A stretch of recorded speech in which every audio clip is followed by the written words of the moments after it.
पोलिसांकडून भारतीय नागरिक सुरक्षा संहिता कलम 35(3) प्रमाणे नोटीस आली, जे जुने फौजदारी प्रक्रिया संहितेचे कलम 41A होते. तर पोलिसांकडून आलेल्या BNSS म्हणजे भारतीय नागरिक सुरक्षा संहिता कलम 35(3) नोटीसीला वकिलामार्फत उत्तर द्यावे लागते का? आणि ती नोटीस आल्यानंतर नेमके काय केले पाहिजे? ती नोटीस कशासाठी दिली जाते?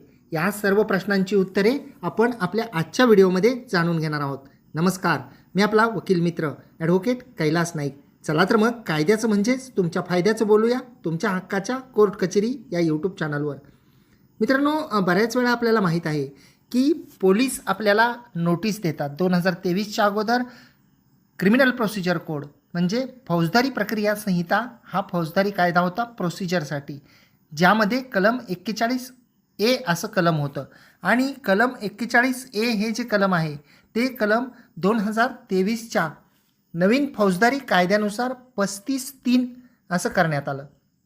आता हे 35(3) हे जे कलम आहे भारतीय नागरिक सुरक्षा संहितेचं, तर ते कलम काय आहे हे आधी आपण सर्वात आधी जाणून घेऊया.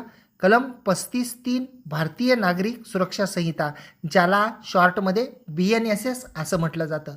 तर त्या 35 पोटकलम 3मध्ये असं म्हटलेलं आहे की ज्या सर्व प्रकरणांमध्ये उपकलम 1 अंतर्गत, त्या 35च्या उपकलम 1 अंतर्गत एखाद्या व्यक्तीला अटक करणे आवश्यक नसते. मी पुन्हा एकदा वाचतोय की ज्या सर्व प्रकरणामध्ये उपकलम 1 अंतर्गत एखाद्या व्यक्तीला अटक करणे आवश्यक नसते, म्हणजे अटक करण्याची गरज नाही, अशा प्रत्येक प्रकरणात पोलीस अधिकारी त्या व्यक्तीस नोटीस बजावेल.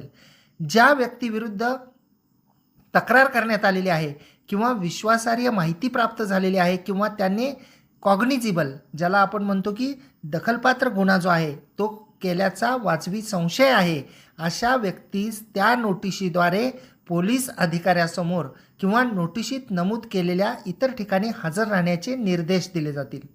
म्हणजे ही जी नोटीस आहे जी पोलीस आपल्याला देतात, कलम 35(3) भारतीय नागरिक सुरक्षा संहिता, जे जुनं CRPCचं 41A हे कलम होतं, त्या कलमाखाली पोलीस नोटीस देतात.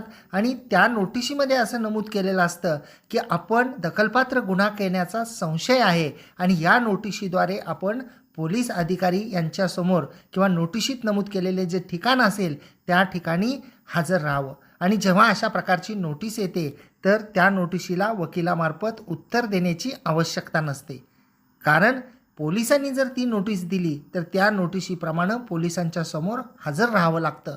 आणि पोलीस नोटीस देऊन बोलवल्यानंतर त्या संबंधित व्यक्तीकडं, ज्यांना नोटीस दिलेली आहे, त्यांच्याकडं गुन्ह्याच्या अनुषंगानं चौकशी करतात. आणि पोलिसांना जर त्यांना अटक करणं गरजेचं आहे असं वाटल्यास त्यानंतर पुढची प्रोसिजर करून जी आहे ती अटक केलं जातं.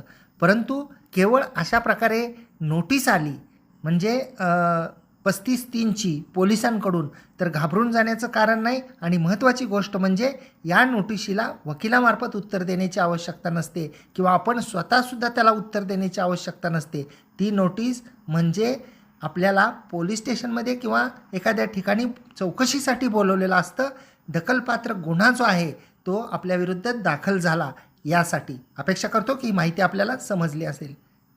आणि कोर्ट कचेरी यूट्यूब चॅनलला आपण सबस्क्राईब केलेलं नसेल तर सबस्क्राईब जरूर करा. बाजूचं बेल आयकॉनचं बटन दाबा, म्हणजे व्हिडिओचे नोटिफिकेशन आपल्यापर्यंत पोहोचतील. जर आपण हा व्हिडिओ फेसबुक इंस्टाग्रामवर पाहत असाल, अद्याप जर आपण फॉलो केलेलं नसेल तर फॉलोसुद्धा जरूर करा.